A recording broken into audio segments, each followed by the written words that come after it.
سەرەتا ئەمەوێ پیرۆزبایی گەرمتان لێ بکەم بە بۆنەی کردنەوەی کناڵی ئاسمانی کەرکووک کە دەستکەوتێکی تری کەرکووکیەکانە و دیارەکی تری یەکێتی نیشتمانی کوردستانە بۆ شارە خۆشەویستەکەی کەرکووک بۆ هەموو کەرکووکیەکان.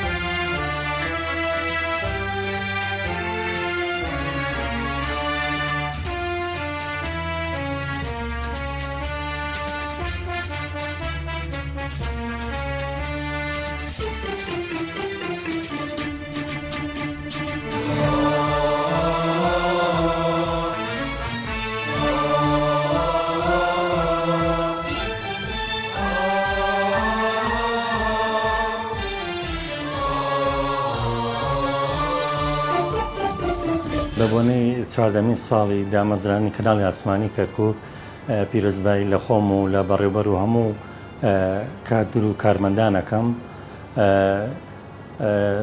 دەستخۆشییان لێکەم. بەڕاستی ئەم کادرانی ئەم کەناڵە تا ئێستا خۆنەویستانە و زۆر دڵسۆزانە کارەکانیان کردووە. دەستخۆشی لە هەمویانەکەم و دەستخۆشی لە هەموو بەڕێوەبەرەکانەکەم کە پێشووتر لەم کەناڵە کاریان کردووە، هەروە کادر و کارمەندان بەڕاستی ئەچەندە سەلێرە نەماون بەڵام جێ دەستیان دیار بوو پیرۆزبایی لەوان شەکەم. ئەم کەناڵە بەڕاستی پێشتر لە 2004 ڕەوانشاد مامجەلال کەناڵێکی لۆکاڵی دانا لە کەرکووک بە 4 زمان بە کوردی و عەرەبی و تورکمانی و سریانی. ئێتر ئەو کەناڵە بەڕاستی زۆر دڵسۆزانە، زۆر بە باشی کارەکانی کرد، بۆیە لە 2011 بڕیار درا بکرێت بە کەناڵێکی ئاسمانی بۆی ئەو سیاسەتەی ڕەوانشاد چەپە گوڵەکە بۆ دەرەوەی وڵات بۆ هەموو جیهان بڕوات. ئیتر بۆی ئەو بڕیارە درا کرا بە سەتەلایت و هەر بە 4 زمانەکەش بوو بەرنامەی هەموو بەرنامە و هەواڵ و بە هەر 4 زمانەکە کارەکانە کرا. بە پێویستم زانی لێرە دەستخۆشی لە کاگا سەمامەند بکەم، سەرپەرشتیاری زۆنی کەرکووک سڵاحەدین کە هەمیشە پاڵپشتمان بۆ لە کارەکان. هەروەها زۆر سپاسی مەکتەبی ڕاگەیاندن و هۆشیاری دەکەین کاکەی ماد ئەحمەد، هەروەها سەیدا لەتیف و هەموو ئەندامانی ئەوێ زۆر هاوکارمان بوونە لە کارەکان. درود بۆ گیانی پاکی شەهیدان هەموو کوردستان و بە تایبەت شەهیدانی کەناڵی ئاسمانی کەرکووکش.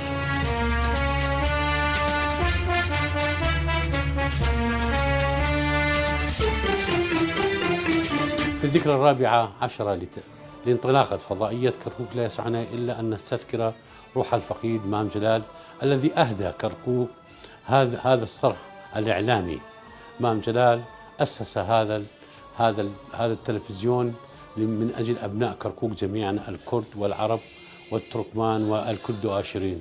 هذه الشاشة التي تبث ب4 لغات خدمت أهل كركوك ومناطق أخرى من العراق بإخلاص، وحرصت على حماية أمن هؤلاء وعدم إثارة الفتنة. نحن ربما الفضائية الوحيدة في المنطقة أو ربما حتى في العالم لدينا 4 نشرات باللغات الكردية والعربية والتركمانية والكلدو آشورية. وهنا أيضا أود أن أشكر جميع العاملين، هؤلاء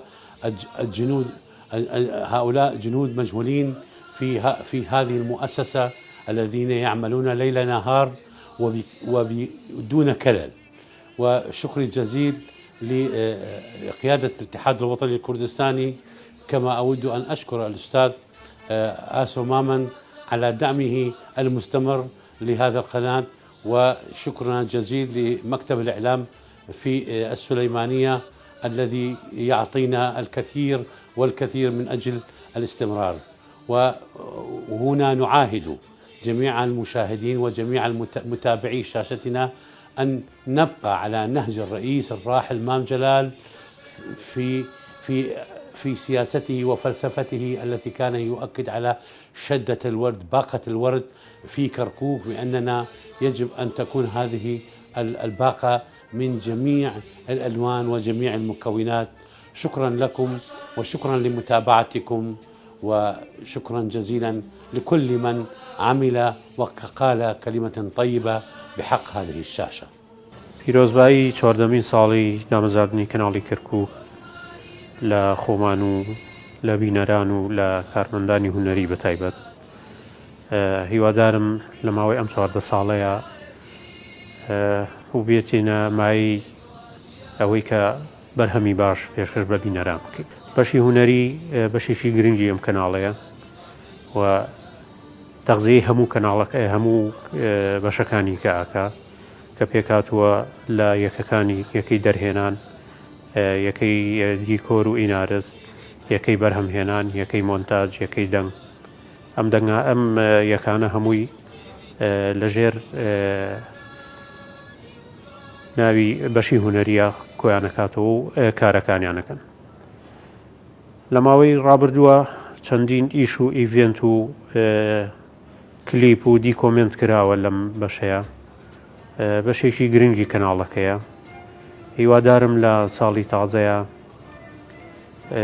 بتوانین بە بەرنامە و پرۆگرامی نوێوە بینە نێو بینەرانەوە.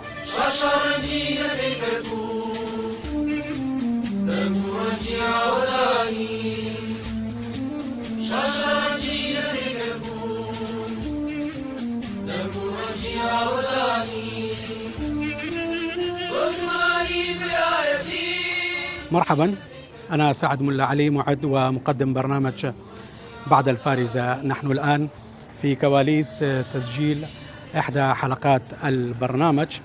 أود أن أقدم التهاني والتبريكات بمناسبة تأسيس ذكرى فضائية كركوك، وأن أشكر كادر عمل برنامج بعد الفارزة لجهودهم في عملهم معنا في تقديم البرامج. كل عام وأنتم بخير. 14 ساڵ تێ دەپەڕێت بەسەر دیارە بە نرخەکەی سەرۆک مام جەلال. من محەممەد تایر وەکو بێژەری دێرینی کەناڵی کەرکووک جوانترین پیرۆزبایی لە خۆمان و سەرجەم بینەرانمان دەکەین. ئێمە بەردەوامین بێ سیناریۆ بێ چەواشەکاری ڕاستیەکان وەکو خۆی دەگەێنین، بۆیە لە ئاستی خواستی بینەرانمان دەبین. سڵاوتان لێبێ ئەم کاتتان باش. ئاواتم لە پرۆگرامێکی تری ڕوبەڕوو لەگەڵتانم. پرۆگرامی ئەم جارەمان سەبارەت بە یەکێکی ترە لە کێشەکانی هاوڵاتیانی شاری کەرکووک. بەر لەوەی دەست بە پرۆگرام بکەم، ئەمەیە پیرۆزبایی خۆم لە سەرجەم کارمەندانی دەستگای میدیایی کەرکووک و کەناڵی ئاسمانی کەرکووک بکەم بە بۆنەی 14مین ساڵیادی دامەزراندنی کەناڵی کەرکووکەوە. جارێکی تر پیرۆز بێت لە خۆم و لە سەرجەم کارمەندان و لە ستافە ماندوونە ناسەکەی پشتی کامێرەی پرۆگرامی ڕوبەڕوو. سڵاوتان لەبێ عزیزان، من ڕێبینم لە دیسکی تەندروستی کەناڵی ئاسمانی کەرکووک. لە ساڵادی دامەزراندنی کەناڵەکەیە پیرۆزبایی خۆم ئاراستەی سەرجەم بینەران و خۆشمانەکەم بە تایبەت سەربازەونەکانی پشتی کامێرە کە زۆر ماندوون لەگەڵمان. پیرۆزبایی دامەزراندنی کەناڵی ئاسمانی کەرکووک لە خۆم و لە سەرجەم ئەو ئازیز و خۆشەویستانە و پێشکەشکارانەیەم کەناڵە جوانە ئەەکەم و لێرەشەوە ئومێدم وایە بتوانین لە داهاتوودا بەرنامەی جوانتر و بەسووتر پەخشکەین بۆ ئەوەی ئازیز و خۆشەویست. وەجێی خۆشیەتی لێرەوە پیرۆزبایی لەو برا کامیرەمانانە و ئەو برا بەڕێزانەی لە دوای کامیرە کاریان کردووە بە بەردەوامی، چکە بەرنامەکانی ئێمە و جوانی ئێمە بەوانەوەیە. هەر پیرۆز بێ و ئەم یادە جوانە و بتوانین لە داهاتوودا کاری جوانتر و باشتر پێشکەشکەین. Merhaba, ben Kerkük Uydu kanalından haber spikeri Hişam Muhammed. Burada Kerkük Uydu kanalının 14. kuruluş yıl dönümünü herkese kutlarım. Tabii ki öncelikle burada çalışan tüm arkadaşlarımızı ve kadroda olanları, ayrıca da burada çalışan Kürt olsun, Türkmen olsun, Arap olsun, Kilt ve aşiresi olsun, hepimiz tüm Kerkük ve Kerkük halkı için bir mücadele içerisindeyiz ve hizmet içerisindeyiz. Ve her zaman da böyle kalacağız.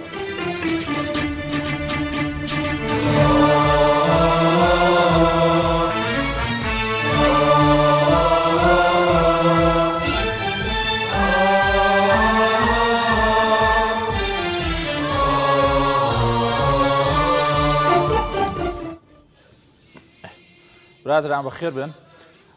یادی دامەزرانی کەناڵی کەرکووک لە هەمووان پیرۆز بێ. ڕاستە بە بەردەوام لە شاشەکانەوە لە ماڵەکانتانە ئێمە بینن، بەڵام سوپایەک لە هاوکارانمان لە پشتی کامێرەکانەوە ماندووە بن. کاکەر دەڵام بۆ نایتێرەوە قسە بکەین وەرە دەوەرە دەوەرە دەوەرە دەوەرە دای پیرۆز لە هەموو لایەک. كل شيء تمام، الصوت تمام. اليوم نحتفل بذكرى تأسيس مؤسسة كركوك الإعلامية. أحب أهنئ جمهورنا وأكيد كادر القناة من المحررين والمذيعين بكل الأقسام الكردي والعربي والتركماني، وإن شاء الله انتظرونا بمزيد من التألق والإبداع.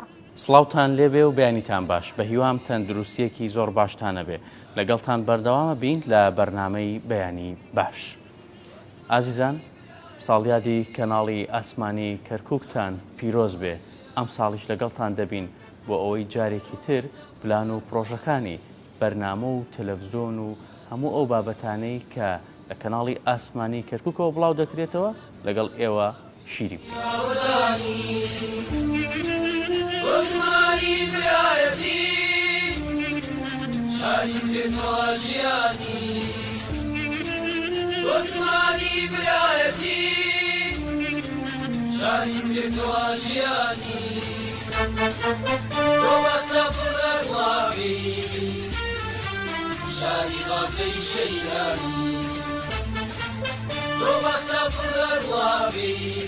بپرسە چەت ئەستە دەفێڕەیتت کەرکک باڕوخەوێن كل كاديرة ومدبرانة وهدامة أها أثيريتا هلبت أها أثيريتا إلى أثيريتت كل جونة دمديتت كركك أتلا برشنيا سڵاوتان لەبێت من باڵانم ڕۆژانە گەشتی هاڵەوەشیەکان پێشکەش دەکەم. پیرۆزبایی ساڵیادی کەناڵی ئاسمانی کەرکووک دەکەم و پیرۆزبایی لە سەرجەم کادر و کارمەندانی دەستگای میدیایی کەرکووک دەکەم. لە ڕۆژی ساڵیادی دامەزانی کەناڵی ئاسمانی کەرکووک پیرۆزبایی لە سەرجەم کادر و کارمەندان و ستافی کەناڵەکە دەکەم. هەروەها هیوای سەرکەوتنیان بۆ دەخوازم لە ئیش و کارەکانیان. کەناڵی کەرکووک توانیوەتی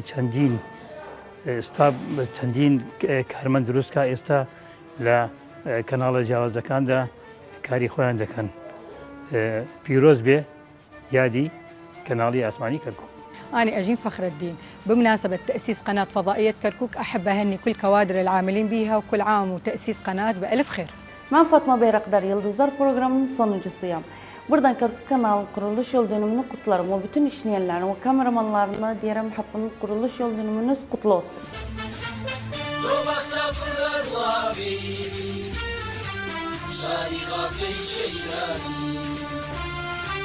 Kerkuk TV şaşır azadi uçuani. Kerkuk TV şaşır azadi